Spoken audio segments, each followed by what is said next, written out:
Concluding facts. During the incident of the illegal stop by Mormon the first time, or no, actually it was the second, I communicated that I had my reasonable suspicions of his misconduct. These reasonable suspicions were as follow. 1. The stops by Mormon were illegal, retaliatory, malicious, and conspiracy retaliatory. 2. My recent criminal reports and internal affairs complaints to all law enforcement agencies, including Sacramento Police Department, of recent since early in the year, that all can be accessed by the links on my homepage.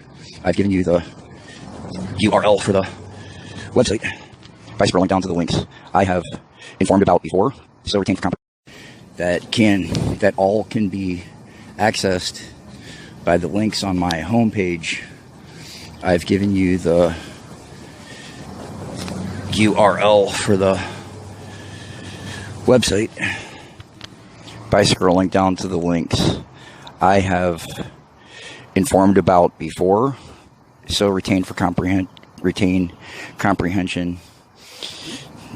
to understand what I'm saying in the full context. That all can be accessed by the links on my homepage. I've given you the URL for the website by scrolling down to the links I have informed about before.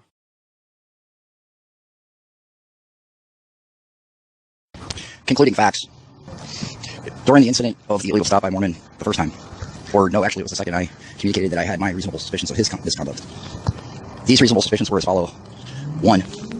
The stops by Mormon were illegal, retaliatory, malicious, and conspiracy retaliatory. 2. My recent criminal reports and internal affairs complaints to all law enforcement agencies, including Sacramento Police Department, of recent since early in the year, that all can be accessed by the links on my homepage.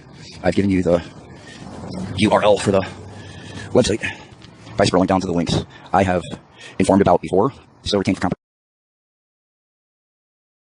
Most recently, the criminal report also reported to the FBI and possibly others, just most recently, prior a couple days before, concerning the father of one Thad Linden from Avon Lake, Ohio, verbally communicating threats of death, of satanic murder, from the Loop Tank Manifestations, public demonstration of the Tree of Color State Action,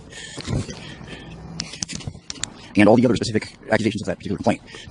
In corroboration, Mormon, who was the officer who showed up at the time my backpack was stolen, actually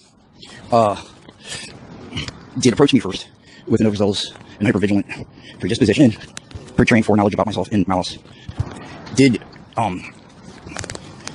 interrogate myself whether I did threaten anybody as an issue that really, in the circumstances of the scene of incident arriving, was conspicuously totally irrelevant to any facts of incident, betraying malice intent with a predisposition with certain prejudicial issues. And it was clear and obvious that they did concern unstated my complaints of communications of threats on my life as threats by Thad Linden's father from Avon Lake, Ohio. Most recently, the criminal report also reported to the FBI and possibly others. This was right after turning a corner in the parking lot, after looking for my backpack and some garbage dumps. He approached and communicated he wanted to ask me some questions. I told him I was just looking for my backpack, which was stolen. Therefore, he was informed that my backpack was stolen again, additional to my dispatch call, and that the employee inside was being hysterical. And I believe that it conspicuously, obviously, portrayed that she was involved in stealing my backpack, and with a group of organized crime, occultic conspirators, and with being malicious. I did mention he contemptuously and irritably responded that, quote unquote, no one stole your backpack, and defensively, officers continually have been malicious, never allowed me to give information, exculpatory or other, interject and interpose with defensive interruptions of all of my communications to them, betraying malice and conspiracy by the modus operandi. Even though the facts were I was just walking my car through the parking lot after looking for the backpack as I just told them, and it was above continuum of contacts with the facts at the scene of incident. He questioned of my identification. Once again, it wasn't my social security number or ID he asked for. He neglected to ask that. He only asked my name and birth date, as has been a common modus operandi as of late. My ID has been stolen.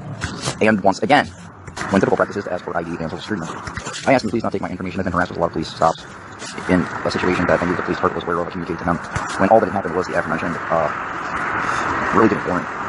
He insisted. I told him I had to give him a story that's typical sculptorics and traditionalist conduct and YOLO. I have to keep on repeating over and over and over again. When the police department knows, and the police department really does know. They pretended every incident that I'm a stranger, that this meeting again for the first time, in duplicity and full defensiveness of a denial of knowledge, and about the relevant false warrant for a failure to appear a significant number of years ago is all it is in the record. I told the second police officer standing by that I knew there was a conspiracy going on. He came back from dispatch communication and asked if I had been quote-unquote trespassed from any of these locations. The honest answer was no. He then interrogatory questioned me, asking me, well, have you threatened anybody? As if it was a malicious issue on his mind. I kept trying to communicate that I wanted help finding my backpack and that I believed that my backpack might be inside. Even though he did not even speak with her yet, he said, I know she didn't steal your backpack. I insisted that I believed there was reason to suspect that she did. And as I said before, even though he hadn't even talked to her yet, he reacted, well, I'm relegated to believe her. Which was the epitome of prejudice, when also considering what had to be evident by the dispatch call. Her hysterical overzeal really did portray malice intent toward my person. And when considering anything that there was to observe in the totality of circumstances at the scene, it was completely ridiculous. This was right after training. 2, it was conspicuous that retaliatory malicious retaliation, illegal aforesaid, was in collusion with illegally non-jurisdictional collaboration, coordination, and cooperation with mentioned professed assertions in previous intelligence of Lieutenant Construction analysis of the occultic organized crime network infiltration of the federal agencies, the FBI, that I reported to, and also in criminal obstruction of justice by the retaliation against confrontation of their crimes by my reports. And that there also was an emphasis of the same collaboration and cooperation by coordination non-jurisdictionally of a hysterical reaction from entities of the Avon Lake, Ohio stronghold in hyperreaction to my criminal report against the crimes of Ed Winnett's father of Avon Lake by connectivity of enemies within the various field offices of the FBI, including the Bush family themselves, relatives of mine, persisting in their crimes, with connectivity to the Avon Lake Wiccan cult that is the whole town, including the Freemasons that Ed Winnett's father is one of. There is total denial of just attention on my reports in total ignorance.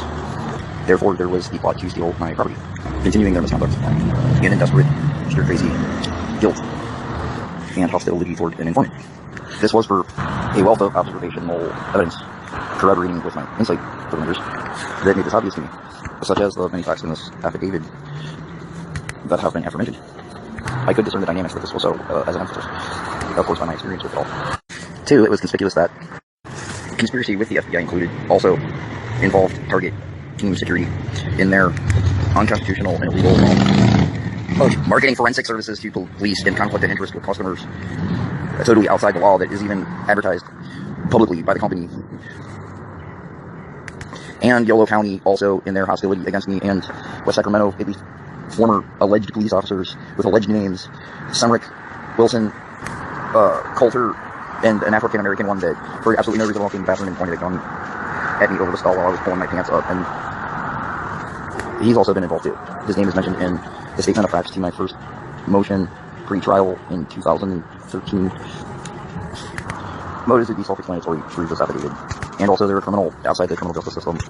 Intents they have out threatening to my wife that are profused constantly and by personality identities involved of the Yolo County Police Department in Yolo County agencies and Sacramento Police Department are heard using threats against my wife after arresting me. Alleged Officer Mormon was attempting to connive to provoke and bait or anything of behavior for an ulterior motive for a false arrest. Insane conspiracy for past assertions of the intelligence analysis and this affidavit. Officer Mormon's behavior, as you can see by observation in the film, is very obvious that my suspicions are correct. Conspiracy with the FBI included also involved target teams